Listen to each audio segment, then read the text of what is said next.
नमस्कार, मैं रवीश कुमार। आपका अंदाज़ा सही है कि क्या कहने जा रहा हूँ, लेकिन गुजारिश है कि जो भी कह रहा हूँ उसे धीरज के साथ सुनिएगा। भारत की पत्रकारिता में स्वर्ण युग तो कभी था भी नहीं, लेकिन आज के दौर की तरह भस्म युग भी नहीं था। भस्म युग से मेरा मतलब है जहाँ इस पेशे की हर अच्छी बात तेज़ गति से भस्म की जा रही हो। यह दिन भी आना ही था। इस देश में अलग अलग नाम वाले अनेक चैनल हो गए हैं, मगर सब हैं तो गोदी मीडिया ही। उसका परिवेश, उसका इकोसिस्टम, पत्रकारिता का और माहौल सब खत्म कर दिया गया है। मगर पत्रकारिता करने और कराने का दावा भी सब कर रहे हैं। खासकर वो भी कर रहे हैं जो उसी सत्ता का हिस्सा माने जाते हैं, उसी के रूप में देखे जाते हैं, जिसकी ताकत से हर दिन पत्रकारिता इस देश में कुचली जा रही है। जब वो कहे कि वह उच्च स्तरीय पत्रकारिता करना चाहता है, तब ऐसा दावा करने वालों को ज़रा संदेह की निगाह से देखिए। गोदी मीडिया और सरकार भी पत्रकारिता का अपना मतलब आपके ऊपर थोपना चाहती है। अगर इसका मतलब किसी भी रूप में वही है, तब आप एक बार फिर से झांसे में आने वाले हैं। इस वक्त अपने संस्थान को लेकर कुछ खास नहीं कहना चाहता, क्योंकि भावुकता में आप तटस्थ नहीं होते, ऑब्जेक्टिव नहीं हो सकते हैं। एनडीटीवी में 26-27 साल गुजारे हैं। इतनी लंबी यात्रा के अपने उतार चढ़ाव भी हैं। अनेक साथी, वरिष्ठ, कनिष्ठ सब शामिल हैं। कितने लोगों ने साथ दिया है। इन अनुभवों के बारे में कभी भी वस्तुनिष्ठ तरीके से नहीं बोला जा सकता, और आज के दिन तो बिल्कुल नहीं, क्योंकि कई बार तथ्यों के साथ भावनाएं मिल जाती हैं और भावनाओं के तूफान में बहुत सारे तथ्य छूट जाते हैं। बेहतर है कि इसे संक्षिप्त ही रहने दिया जाए। जो आदरणीय शख्स हैं उन्हें मैं याद कर ही रहा हूँ। काफ़ी सारी शानदार यादें हैं एनडीटीवी में, अब दोस्तों के बीच सुनने सुनाने के काम आएंगी। आज के दिन किसी एक व्यक्ति का नाम लेना मुश्किल हो रहा है, तब जब आपके पेशेवर जीवन में अनेक लोगों का हाथ हो। कैसे एक का नाम ले सकते हैं। मैं जानता हूं कि पूर्व सहयोगी, मौजूदा सहयोगी सब मुझ में अपना हिस्सा देखते हैं, और वो सही भी है। मुझे सभी से कुछ ना कुछ मिला है। मैं सबका ही आभारी हूं। इसलिए एक का जिक्र कर बाकी को छोड़कर आप न्याय नहीं कर सकते, खासकर ऐसे दिन। वैसे भी इस वक्त तो हर चेहरा ही अच्छा नज़र आ रहा है, क्योंकि सबने मेरे अनुभवों को, मेरे जीवन को समृद्ध किया है। बेटी विदा होती है तो वो दूर तक पीछे मुड़कर मायके को देखती रहती है। मैं इसी स्थिति में हूँ। अभी मुड़कर देख लेने दीजिए, फिर कभी विस्तार से एनडीटीवी की बात करूँगा, लोगों के बारे में और एनडीटीवी के बारे में, डॉक्टर रॉय, राधिका रॉय के बारे में भी। मैं कई लोगों की प्रतिक्रियाएं पढ़ रहा था। बहुत सी बातें तो मुझे आज ही पता चली। हैरानी हुई कि हर किसी के पास एनडीटीवी का एक अलग ही किस्सा है। वाकई उन 27 वर्षों के बारे में ठहर कर और संभल कर बात करने की ज़रूरत है। एनडीटीवी ने एक चीज़ सिखाई कि टीवी में और टीवी का एक ही मतलब होता है, टीम। एंकरों के स्टार बनाए जाने के बाद यह धारणा टूट गई, मगर आज भी टीवी के बुनियाद में यही है कि जितनी अच्छी टीम होगी उतना अच्छा काम होगा। अभी इस बात को यहीं रहने देता हूँ, कभी किसी और वक्त के लिए, तब जब आप भावुक ना हों, तब जब मैं भावुक ना हूँ कि एनडीटीवी छूट रहा है। अगस्त 1996 में एनडीटीवी से औपचारिक रूप से जुड़ा था। अगस्त 1996 में ट्रांसलेटर के रूप में, अनुवादक के रूप में। लेकिन उसके पहले कई महीनों तक मैं यहाँ चिट्ठियाँ छांटता रहा। बोरे में चिट्ठियाँ आती थीं और मेरे पास रख दी जाती थीं। तब दर्शक पोस्ट बॉक्स में चिट्ठियाँ भेजा करते थे। देश भर से दर्शक अपने हाथों से अलग अलग कार्यक्रमों के एंकरों को लिखा करते थे। इन्हें पढ़ते हुए मैंने टीवी के कार्यक्रमों के आसपास दर्शकों को बनता देख रहा था। मेरा काम था उनकी बारीक नज़र से लिखी गई चिट्ठियों पर रिपोर्ट बनाना और एंकरों या कार्यक्रम के प्रोड्यूसर को सौंप देना। दिहाड़ी का काम था, उसी के हिसाब से मजदूरी मिलती थी, पैसे मिलते थे। मेरी ज़िंदगी में यह काम आज भी जारी है। आज भी आप मुझे सैकड़ों की संख्या में मैसेज लिखते हैं, हाथ से लिखी चिट्ठियां भी आती हैं, बहुत अच्छी लिखावट में। मैं ज़्यादातर मैसेज पढ़ता भी हूँ और सभी के नहीं तो बहुतों के जवाब देने की कोशिश करता हूँ। कई बार तो अपनी निराशा भी आपसे साझा कर देता हूँ। मैं आपके बीच आकर अपने मन का भाव नहीं छिपाता, क्योंकि मैं आपके बीच बताने के लिए आता हूँ। अगर खुद को ही छिपाने लगा तो वो पूरा बताना नहीं होता है। मुझे तो लगता है कि कई हजार दर्शकों के पास मेरे लिखे हुए जवाब होंगे। उंगलियों में दर्द रहने के कारण इन दिनों जवाब देना कम कर दिया है। तो एक तरह से जिन चिट्ठियों से एनडीटीवी में मेरी शुरुआत होती है, उनका आना जाना आज भी जारी है, आज तक जारी था।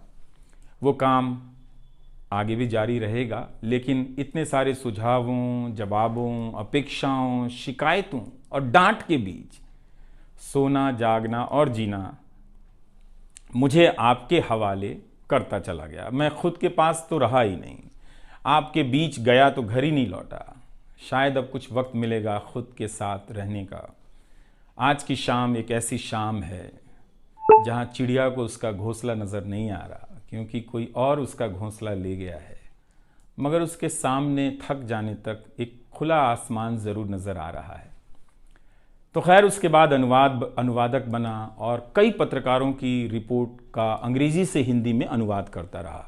इसके बाद मैं रिपोर्टर बन गया और फिर मेरी दैनिक रिपोर्ट की अलग यात्रा शुरू होती है। रवीश की रिपोर्ट से काफ़ी कुछ सीखने को मिला। तो इस तरह से ये एनडीटीवी में ही संभव हुआ कि एक चिट्ठी छांटने वाला इसके एक चैनल का ग्रुप एडिटर समूह संपादक बनता है और आज उसे छोड़ रहा है, इस्तीफा दे रहा है। बहुत बड़ी बड़ी शक्तियाँ पीछे खड़ी हैं इस एक पत्रकार के पीछे। तो स्वाभाविक है कि ये नौबत आनी थी, इसका अंदाज़ा मुझे पहले भी था, लेकिन जिस दिन आता है उस दिन अच्छा तो नहीं लगता है। लेकिन मैं आपसे यह भी कहना चाहता हूँ कि जब भी मेरे बारे में मूल्यांकन करें, इस बात की सहानुभूति मुझसे ना रखें कि मैं चिट्ठी छांटता था। मैं उनकी तरह नहीं हूँ कि अचानक चाय बेचने की बात करने लग गया। उतर रहा हूँ जहाज़ से, बात कर रहा हूँ चाय बेचने की। सहानुभूति के लिए या फिर अपने संघर्ष को महान बताने के लिए मैं ऐसा नहीं करना चाहता। इस देश में हर किसी का संघर्ष ही पहाड़ चढ़ने के जैसा है। आप एम्स के बाहर मरीज जो खड़े हैं, उनके परिजन जो खड़े हैं, उनसे मिल लीजिए। आपको पता चल जाएगा कि उनकी चुनौतियां कितनी बड़ी हैं और आपका दुख कितना कम है, छोटा है।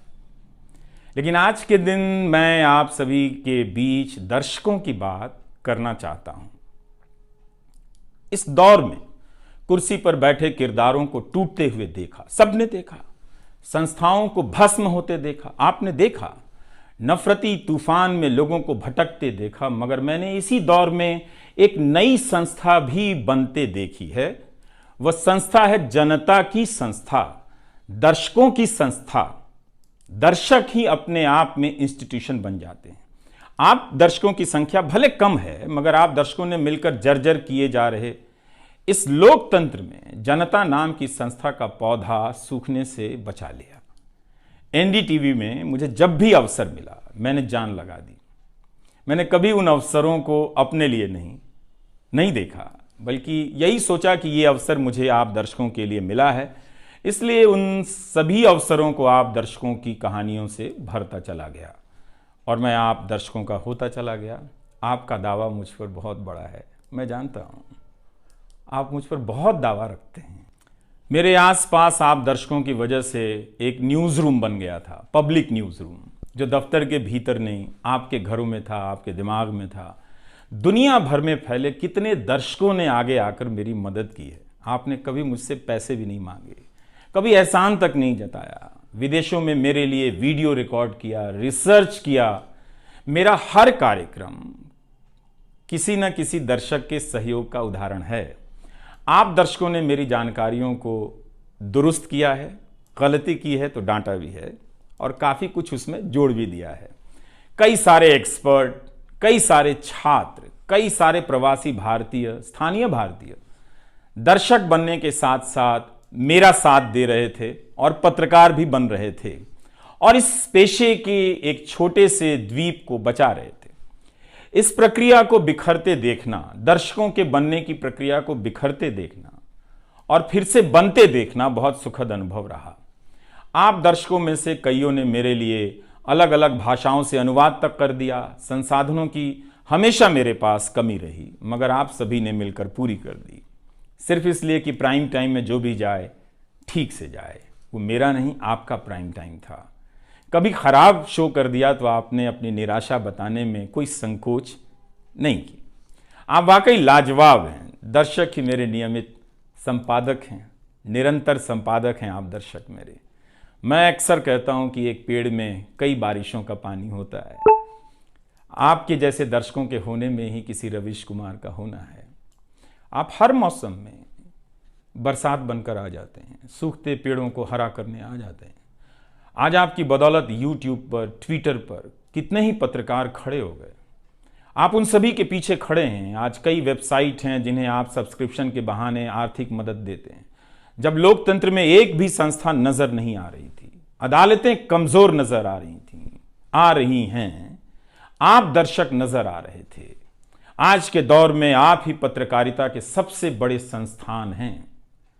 पत्रकारिता अब संस्थानों में नहीं बची है, आप जैसे दर्शकों के बीच बची हुई है, जिनकी मदद से आज पत्रकार सवाल पूछ रहे हैं।